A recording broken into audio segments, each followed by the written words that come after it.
نبی میری بیعت کرو، نہیں دوسرے کے بارے میں کہ آؤ یار وہ چلو یار وہ آدمی نیک ہے اس کی بیعت کرتے ہیں. کوئی کہتے ہیں اس کی ضرورت کیا ہے؟ اگر اس کی ضرورت نہ ہوتی تو اللہ تعالیٰ کے کلام پاک میں یہ بات نہ آتی اور نبی صلی اللہ علیہ وسلم صحابہ کرام کو نہ فرماتے.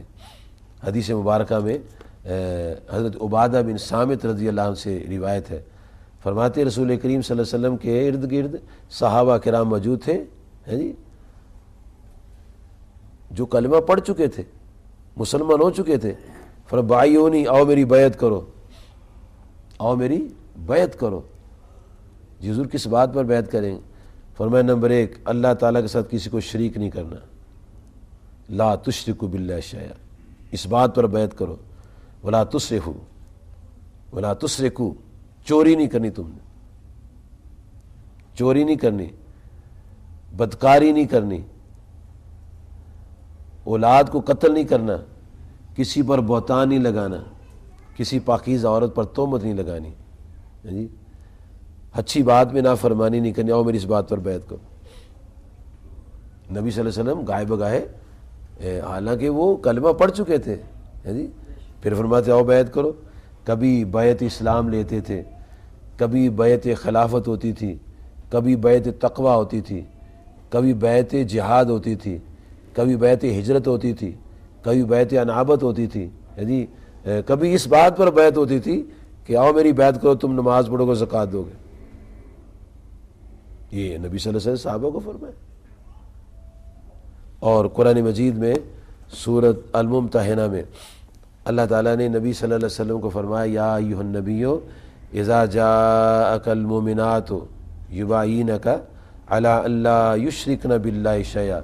اے محبوب علیہ السلام جب آپ کے حضور ایمان والی عورتیں حاضر ہوں اس بات پر بیعت کرنے کے لیے، نمبر 1 اللہ تعالیٰ کے ساتھ کسی کو شریک نہیں کرنا، نمبر 2 چوری نہیں کرنی، نمبر 3 بدکاری نہیں کریں گی، نمبر 4 اپنی اولاد کو قتل نہیں کریں گی، نمبر 5 کسی پر بہتان نہیں لگائیں گی، نمبر 6 نیک بات میں نافرمانی نہیں کریں گی.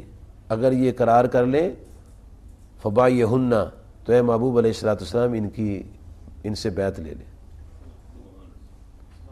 اور کن کو کہا ہے؟ اذا جاءک المؤمنات، جب مومنہ عورتیں آپ کے پاس ہیں. تو مومنہ کیسے ہو گئی؟ وہ مومنہ کیسے ہو گئی؟ پہلے آپ کو مانا تو مومنہ ہوئی نا، کلمہ پڑھا تو مومنہ ہوئی نا. اس کے بعد پھر یہ فرمایا اس بات کا اقرار ان سے کرو اور ان کے لیے استغفار فرما دیں تاکہ میں ان کو معاف فرما دوں. تو یہ قرآن مجید میں اور احادیث کے اندر اس کی تفصیل موجود ہے.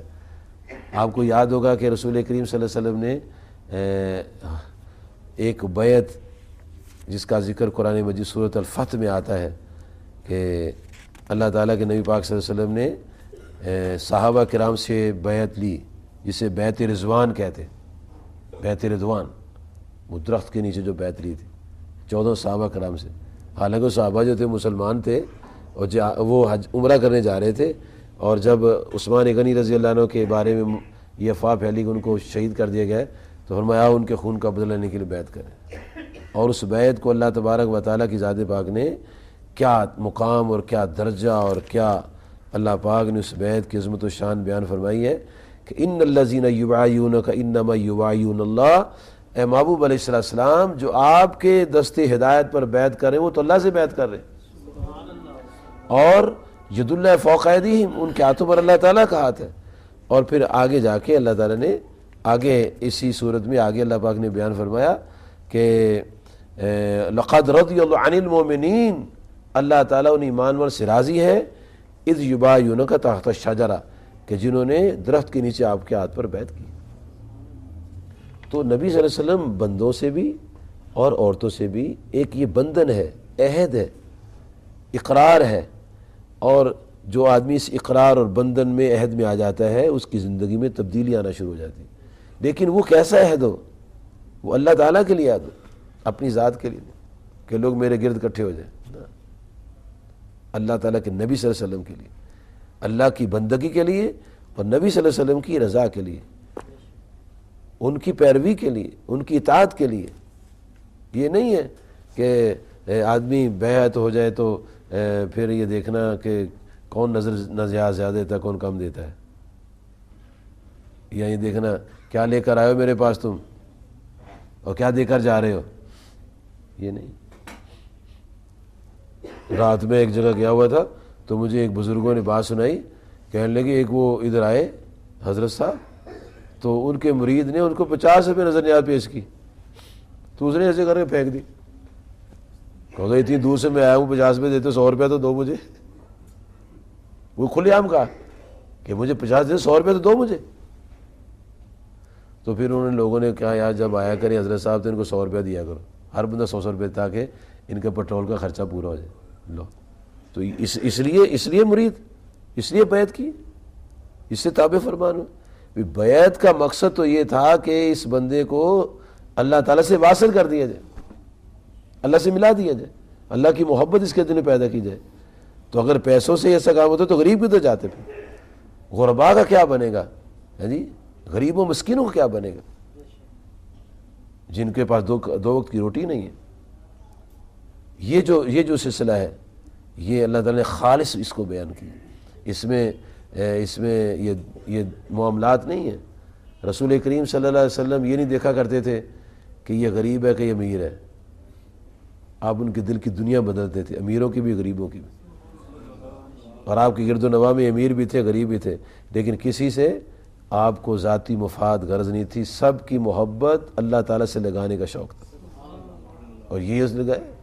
اور آپ نے ایک طریقہ بتایا، اور مرشد کامل کا بھی یہ طریقہ ہوگا، یہ نہیں ہوگا کہ بڑا متقی پرہیزگار تہجد گزار اوراد و وظائف میں کامل، جی نظر بھی پاک دل بھی صاف، اخلاص ایثار اور قربانی میں ڈوبا ہوا، جی اور غریب ہونے کے ناطے سے دھکا کھا کے پیچھے گیا ہوا ہے، اور نافرمان بے شرع بے نماز، جی اور کیا کیا حالات، اور قرب میں ہے کیوں؟ پیسے زیادہ ہیں۔ غریب کہتا رہتا ہے ایسے لوگوں سے جناب ہمارے گھر بھی آؤ، غریبوں کے گھر بھی، اچھا وقت ملے گا تو آئیں گے۔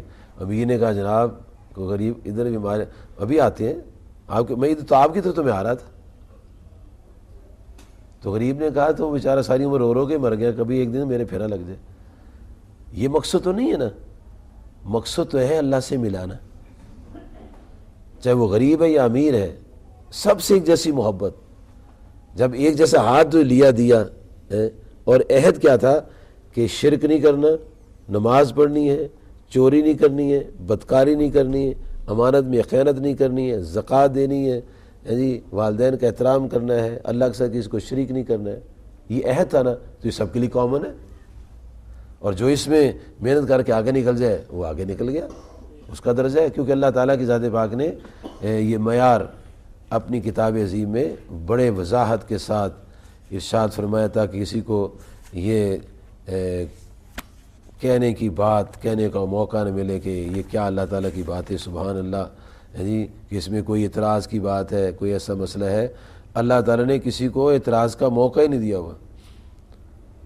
خالق کائنات نے سورۃ الحجرات میں بڑا واضح کر کے ایمان والوں کو خطاب کر کے یہ بات ارشاد فرمائی ہے۔ اللہ تعالیٰ